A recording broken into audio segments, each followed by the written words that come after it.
Investment in you is critical. You thinking about spending that money as though that money is going to be put out there and it's never coming back. That's exactly wrong. Businesses invest in their most important assets. And that means that you need to accept that investment in you is necessary on an annual basis. What are some ways you should look at investing in yourself? Well, you should invest in some good books. You need coaches, you need peer groups, you need courses and workshops to teach you what to do. That may seem like a lot of money, and it is. But if you doubled your income and you went from $75,000 to $150,000, that 45.9 got you a return on investment of over 100%. You must invest in yourself. You're the most important asset in your business. It is the only way you're going to grow and the only way your business is going to grow. Jim Rohn said, don't wish life were easier, wish you were better. And don't wish you were better. Nicky says, make yourself better by investing in yourself. Welcome to the Thought Leader Revolution with Nicky. Join the revolution. There's never been a better time in history to speak your truth, find your freedom, and make your fortune. Each week, we interview the world's top thought leaders and learn the secrets of how they built a 6 to 7 figure practice. This episode has been brought to you by eCircleacademy.com, the proven system to add 6 to 7 figures a year to your thought leader practice.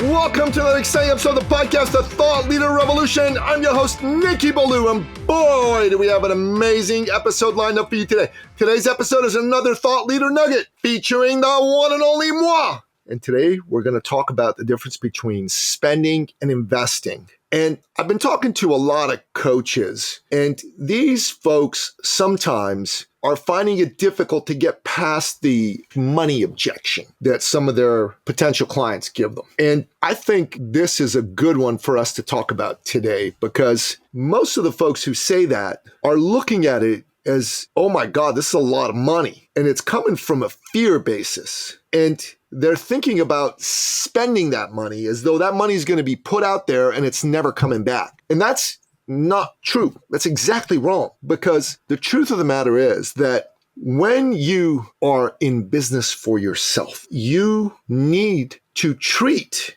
yourself and your activities as a business. And businesses invest in their most important assets. That's what they do. Apple invests in its most important assets. General Motors invests in its most important assets. Tesla invests in its most important assets. Period, full stop, end of story. Now, if you're in the coaching business, if you are in the relationship coaching business, if you're in the fitness coaching business, if you're in the business coaching business, you are the most important asset in your business by far. And that means that you need to accept that investment in you is necessary on an annual basis. Now, what does that look like, investment in you? Well, let's take a look at it. So let's say you're making $75,000 a year and you'd like to double that in 2025. Good goal. So what are some ways you should look at investing in yourself? Well, first and foremost, you should invest in some good books that will teach you the sorts of skills you need in order to double your business. So you might need to learn more about selling. You might need to learn more about marketing,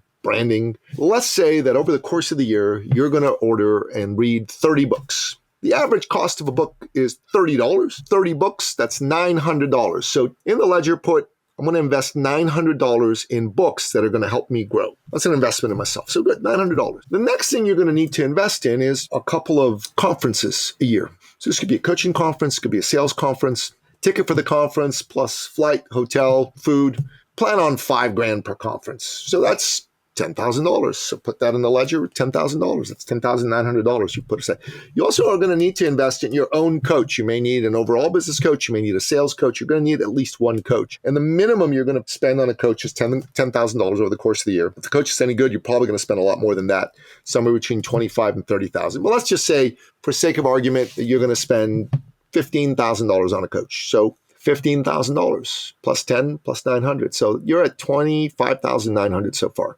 You're probably going to want to be part of some sort of a peer group. Peer groups are excellent for a variety of reasons, one of which is you get to learn from your peers, and it just cuts down the time that you're going to need to spend on learning and growing and improving. And peer groups go anywhere from $10,000 to $300,000 a year. Let's say you're going to spend $15,000 on a peer group. And then you're going to maybe do a couple of workshops this year as well, courses, and workshops are between $2,000 and $30,000. But let's say you spent $2,500 a workshop. You did 2 workshops, that's $5,000.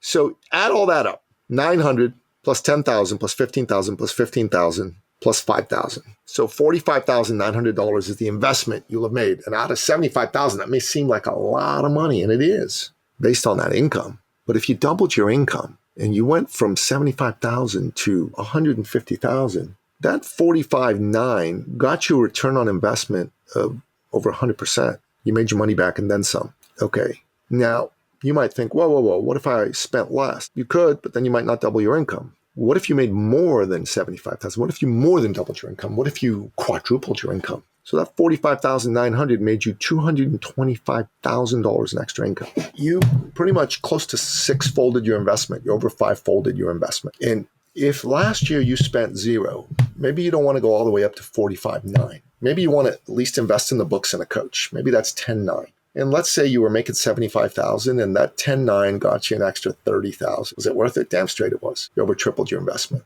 But let's take another step further. What's the opportunity cost of you not investing in yourself? So inside the work we do with our clients, our goal is to get them to $500,000 or more a year within 3 years. So $500,000 to $2.5 million a year. Let's say just $500,000 is where you'd have gotten. You're at 75K, and within 3 years, working with us, we got you to $500,000, but you decided not to invest that money. And for the next 10 years, your income went up maybe 5-10 grand a year. So your opportunity cost is, for the next 10 years, you actually lost out on about $400,000 a year. That's $4 million that it cost you. That's the opportunity cost. $4 million fucking dollars. Hello. You need to get smart. Spending versus investing. You must invest in yourself. You're the most important asset in your business. It is the only way you're going to grow and the only way your business is going to grow. Period, full stop, end of story. And if your clients are giving you these types of objections, it's very important that you sit down and you, from a space of deep love and caring, say, look, the opportunity cost for you, let's walk through what that is. The actual kind of return on investment that you get from investing, let's walk through what that is. And let's walk through what investing in yourself looks like, what the minimum is, what the maximum ought to be. And I'm telling you right now, the bare minimum you should invest in yourself is $900 a year for $30. Bare minimum. But you really need more than just books. You need coaches, you need peer groups, you need courses and workshops to teach you what to do. All of these are important. And the more time you spend on this, the more you're going to get better and your business is going to grow. You have to get better. Jim Rohn said, don't wish life were easier, wish you were better. And don't wish you were better, Nicky Ballou says. Make yourself better by investing in yourself. You've got to read the books. You've got to hire the coaches, join the mastermind, attend the workshops, and attend the conferences. You do that, and your business is going to soar. You don't do that, and you're going to plod along, and you're never going to get any better. Investment is critical to your success, I'm telling you. As a man who's invested over $300,000 in himself in coaching over the years, this is absolutely critical for you to understand. And not just understand, but accept, embrace, and help your clients understand, help them accept and embrace it too. Investment in you is critical. Don't be cheap. You don't want to be cheap when it comes to investing in you. You want to find the best and you want to pay them whatever they ask and use that to get better and earn what you're worth. I know this has been a good episode. Make sure you share it with someone who needs to hear this message, especially one of your clients and prospects, because this is going to turn their thinking around and this is going to help them do what they should do, which is to work with a coach like you and join masterminds like yours and read books like the books that you've written and do the workshops similar to the workshops that you put on for people. And that wraps up another exciting episode of the podcast, The Thought Leader Revolution. To find out more about today's amazing episode, go to the show notes at thethoughtleaderrevolution.com or wherever you happen to listen to this episode, be it iTunes, Spotify, Google Play, YouTube, Rumble, or what have you. Until next time, this is Nicky Ballou, the legend himself, saying goodbye. This episode has been brought to you by eCircleAcademy.com, the proven system to add 6 to 7 figures a year to your thought leader practice.